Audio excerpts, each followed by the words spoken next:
আমার নাম নিরুপম। আমার বয়স এখন 30-এর কোঠায়। শহরের বুকে আমার একটি ছোট কনসালটেন্সি ফার্ম আছে। আমার জীবনে একটাই মন্ত্র, সেটা হলো সাকসেস। আমি বিশ্বাস করি পৃথিবীর বুকে জন্ম নিয়েছি মানেই কিছু একটা করে দেখাতে হবে। আমি যখন কোনো কাজ করা শুরু করতাম এবং একটু করার পরেই পারতাম না, তখন আমার ভেতরের জেদটা পাগলের মতো মাথাচাড়া দিয়ে উঠত। আমি ভাবতাম, কেন হবে না আমার দ্বারা? আমি কেন ব্যর্থ হব? আমি কেন পারবো না? এই 3টি প্রশ্ন আমাকে প্রতিদিন রাতে ঘুমাতে দিত না, যতক্ষণ না আমি সেই কাজটা সম্পূর্ণ করতাম ভালোভাবে।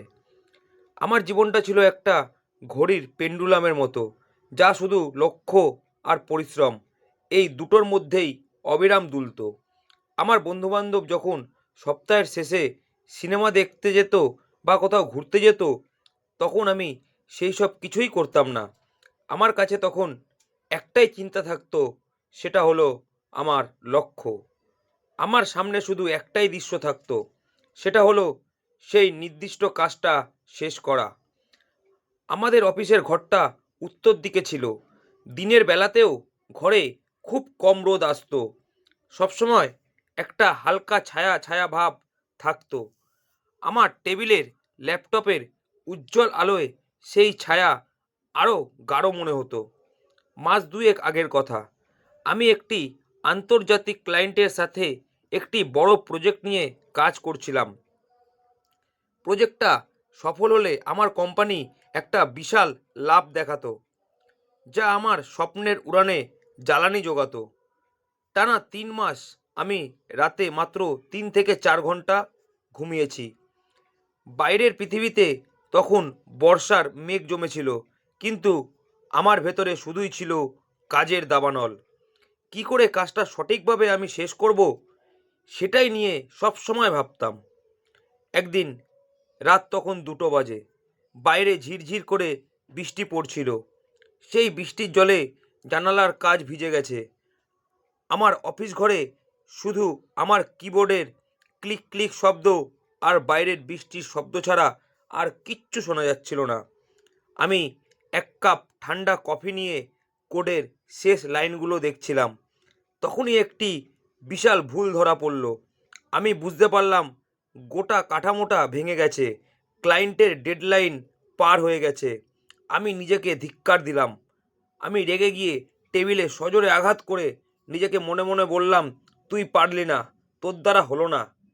তুই কি করলি এটা? এই প্রজেক্টটা না হলে তুই জীবনে কি করবি? সেই রাতে আমি ঘুমাতে পারিনি। আমি সোফায় বসে রইলাম। আমার মনে হয়েছিল জীবনটা যেন একটা গভীর খাদে পড়ে গেল।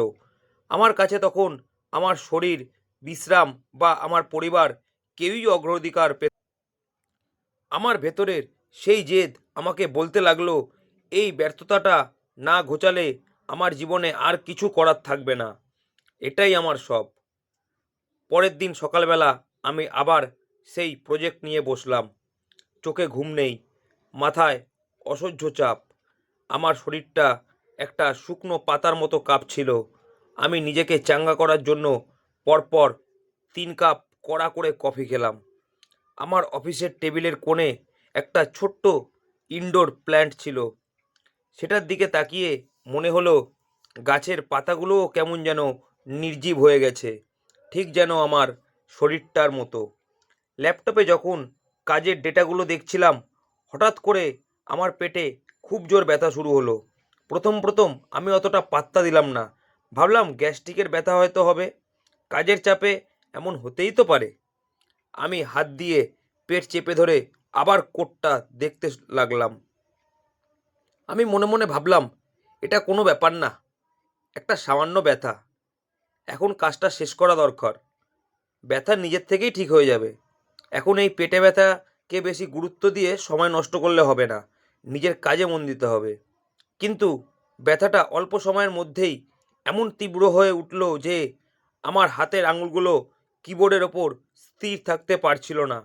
মনে হচ্ছিল পেটের ভেতরে কেউ যেন একটা ছুরি দিয়ে আঘাত করছে। আমার শরীর ঘেমে যাচ্ছিল। আমি ল্যাপটপের দিকে তাকিয়ে থাকতে পারছিলাম না। ল্যাপটপের স্ক্রিনের সেই আলো আমার চোখে খুব লাগছিল। আমি তবুও জেদ ছাড়তে পারছিলাম না। আমি মনে মনে ভাবছিলাম, না, এমনি এমনি একটু পরে সব ঠিক হয়ে যাবে। আমি চেয়ারে শক্ত হয়ে বসে থাকলাম। আমার মনের ভেতরে সেই জেদ আমাকে বলছিল, তুই এভাবে হেরে যেতে পারিস না নিরুপম। এই সামান্য ব্যথার কাছে তুই মাথা নত করবি? এই ব্যথাকে পাত্তা দিবি মানে তুই হেরে গেলি। কিন্তু এই জেদ বেশিক্ষণ স্থায়ী হলো না। ব্যথাটা 1 সেকেন্ডের মধ্যে যেন 10 গুণ বেড়ে গেল। আমি ব্যথায় কুঁকড়ে গিয়ে চেয়ার থেকে মেঝেতে বসে পড়লাম। আমার শরীরটা মেঝেতে এলিয়ে গেল। আমার কপাল থেকে দরদর করে ঘাম ঝরতে লাগলো। কিন্তু সেই মুহূর্তে আমার মনের মধ্যে একটা অদ্ভুত পরিবর্তন এলো। আমার সমস্ত মনোযোগ, যা এক মুহূর্ত আগেও ছিল সেই প্রজেক্টের দিকে, তা এখন চলে গেল এই অসহ্য ব্যথার দিকে। আমার চোখ দুটো বন্ধ হয়ে এলো। আমি তখন আর ভাবছিলাম না কেন প্রজেক্টটা সাকসেস হলো না, আমি কেন পারলাম না, ক্লায়েন্টকে কি জবাব দেব। সেই মুহূর্তে আমি শুধু প্রার্থনা করছিলাম, হে ভগবান, শুধু এই ব্যথাটা থামিয়ে দাও, এই যন্ত্রণা থেকে মুক্তি দাও। আমি জীবনে আর কিচ্ছু চাই না, শুধু এই ব্যথাটা চলে গেলেই আমি সব কিছু সামলে নিতে পারবো। আমার কাছে তখন সেই মুহূর্তে বিশ্বের সমস্ত সফলতা বা ব্যর্থতার চেয়েও বেশি গুরুত্বপূর্ণ মনে হলো আমার পেটের এই নীরব যন্ত্রণাটা কমে যাওয়া। আমার এই অনুভূতির থেকে আমি বুঝতে পারলাম আমার জীবনের সবচেয়ে গুরুত্বপূর্ণ ফাইলটি হলো আমার সুস্থতার ফাইল। আর সেটিতেই এখন বড়সড় ভাইরাস ধরেছে। সেই ফাইল ঠিক না হলে আমার কাজের সমস্ত ফাইল অর্থহীন।